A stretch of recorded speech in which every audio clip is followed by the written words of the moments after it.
మార్కెట్లో చూస్తున్నాం. ఇవాళ వచ్చే చాలా కంపెనీలు వస్తున్నాయి. ఆ కంపెనీల యొక్క పాలు చూస్తే ఒక రకంగా చెప్పాలంటే విషపూరితమైన పాలు. మనం ఒకప్పుడు చెప్పుకునే వాళ్ళం తల్లి పాలతో సమానం ఆవు పాలు అనేవాళ్ళం. కానీ ఇవాళ ఎవరైతే ప్రైవేట్ వ్యవస్థలు ఉపయోగపడు తీసుకొస్తున్న పాలు అది విషంతో సమానం.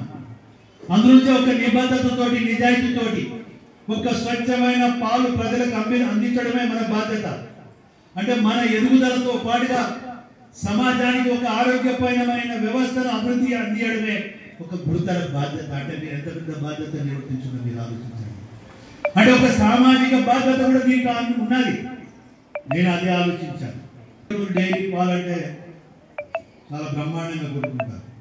ఇప్పుడు వరంగల్ కాజీపేట హన్మకొండలో 40,000 పైన లీటర్లు ములకనూరు డైరీ నుండి వస్తున్నాయి. అదేవిధంగా క్వాలిటీ పాలు ఏంటి అంటే విజయ డైరీ. ఈరోజు క్వాలిటీ పాలు ఏంటి అని అంటే పరికాల ఇంద్ర మహిళా డైరీ పాలు అనే పేరు మనం సంపాదించుకోవాలి. మనకు పోటీ ఎవరు? మనకు ములకనూరు పోటీ. నేను చెప్పిన ప్రవీణ్ రెడ్డి గారికి, అన్నా మీతోటి మేము పోటీ పడతాం, మా మహిళా సోదరులు పోటీ పడతారు, ఇక మీకు మాకే ఉన్నది అని అన్నా. అంటే స్నేహపూరితమైన పోటీ. వాళ్ళ వ్యాపారం దెబ్బకొట్టడం, వాళ్ళు మన వ్యాపారం కాదు. మీరెంతైతే క్వాలిటీతో ఇస్తున్నారో అదే క్వాలిటీ మేము ఇస్తాం. ఆ విధంగా పోటీ పడతాం. అంటే మంచితనంతో కూడిన పోటీ. అది ప్రతి ఒక్క వ్యవస్థలో అవసరం. పక్క కుటుంబాన్ని చూస్తే మనం ఈర్ష్య పడవద్దు. వాళ్ళకన్నా నేను ఆర్థికంగా అభివృద్ధి చెందాలి, ఒక నీతివంతంగా నిజాయితీగా ముందుకు పోవాలని. మనిషికి జీవితంలో పోటీతత్వం లేకుంటే మన కుటుంబం కూడా ఎదగదు. మంది కూడా అభివృద్ధి చెందాలి. దాంట్లో నేను ఒక్కదాన్ని కూడా తప్పకుండా ఉండాలని స్వార్థం ఉండాలి. కానీ వాళ్ళు మునగాలని నేను ఎదగాలని స్వార్థం రాదు. 10 మంది ఎదగాలి, 10 మందిలో నేను ఉండాలి అనే స్వార్థం అనేది ఉండాలి. స్వార్థం లేకుంటే కూడా ఎదగమని మనం సమాజానికి ఉపయోగపడే కార్యక్రమం కూడా చేస్తున్నాం. ఒక మంచి స్వచ్ఛమైన పాలు అందిస్తున్నాం. మీరు మనసులో పెట్టుకోవాలని. మీరు ఒక సామాజిక బాధ్యత నిర్వర్తిస్తున్నారు. ఇది ఒక గురుతరమైన బాధ్యత. ఇది గర్వంగా చెప్పుకోవచ్చు. ఏదైనా మా పరికాల ఇంద్ర మహిళా డైరీ సంబంధించిన పాలు మేము ఒక స్వచ్ఛమైన పాలు ఇస్తున్నాం.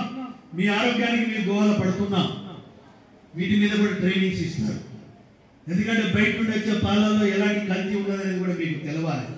తెలిసినప్పుడు అక్కడ ఉన్న రైతులకు కూడా మీరు చెప్పగలుగుతారు. అందులోంచే ఇవాళ మనం చేస్తున్నాం.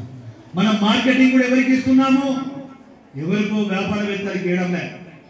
మన వరంగల్ జిల్లాలో ఉన్న, హన్మకొండ జిల్లాలో ఉన్న వరంగల్ కాజీపేట హన్మకొండ ప్రాంతంలో అక్కడ ఉన్న మన మెప్మా సోదరిమణులు ఉన్నారు. వాళ్ళు మన సోదరిమణులే. వాళ్ళ ద్వారానే పాల యొక్క అమ్మకం కార్యక్రమం కూడా మనం చేపడుతున్నాం. వాళ్ళకు కూడా మనం సహకరిస్తున్నాం. వాళ్ళకు కూడా కొంత ఆర్థికంగా అభివృద్ధి చెందడానికి మనం దోహదపడుతున్నాం. వాళ్ళ వరంగల్లో 2 లేదా 3 పార్లర్ సెంటర్స్ పెడుతున్నాం.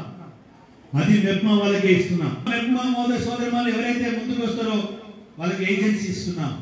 అంటే టోటల్గా మన మహిళా సోదరిమణులు ఉపయోగిస్తున్నాం.